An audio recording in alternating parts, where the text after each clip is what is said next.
పెళ్ళికి ముందు మమ్మీ, పెద్ద మమ్మీ, పిన్ని, అక్క, చెల్లెలం అందరం కలిసి గుడికి వెళ్ళి పుట్టలో పాలు పోసేవాళ్ళం అనమాట. పెళ్ళి తర్వాత కూడా చేసినాను. ఒక 2-3 ఇయర్స్ తర్వాత ఆపేసినాను. లైక్ ప్రెగ్నెన్సీ అని, మళ్ళీ కరోనా కూడా అదే టైంలో ఇంకా ఆపేసినాను. ఇంట్లోనే అమ్మవారికి పాలు పోయడం స్టార్ట్ చేసినాను అనమాట.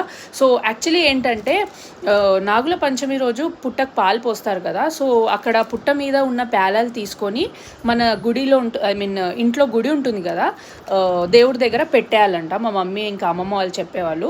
ఎందుకు అని మేము ఎప్పుడు క్వశ్చన్ చేయలేదు. సో అది ఆ ప్యాలాలని మనం వినాయక చవితి రోజు మార్నింగ్ ఫ్రెష్ అప్ అయిపోయాక తినాలి అని చెప్తారనమాట. అది మేమైతే కంపల్సరీ చేస్తాము. సో ఇప్పుడు నేను వెళ్ళట్లేదు కాబట్టి నా కోసం మా మమ్మీ తీసి పెడతారు. నేను ఇంటికి వెళ్ళిన మా మమ్మీ దగ్గరికి వెళ్తాను కదా, అప్పుడు తీసేసుకుంటాను. సో మేమైతే తింటాము. మీరు ఎవరైనా ఇది ఫాలో అవుతారో నాకు కమెంట్ చేసి చెప్పండి. అండ్ ఈరోజు నాగుల పంచమి పూజ అయితే అయిపోయింది. మీరు కూడా పుట్టకు వెళ్ళి పాలు పోసారని నాకు కమెంట్ చేయండి. ఇప్పుడైతే ఊదేస్తున్నాను ఇంట్లో అంతా. వీడియో నచ్చితే లైక్ చేసేయండి.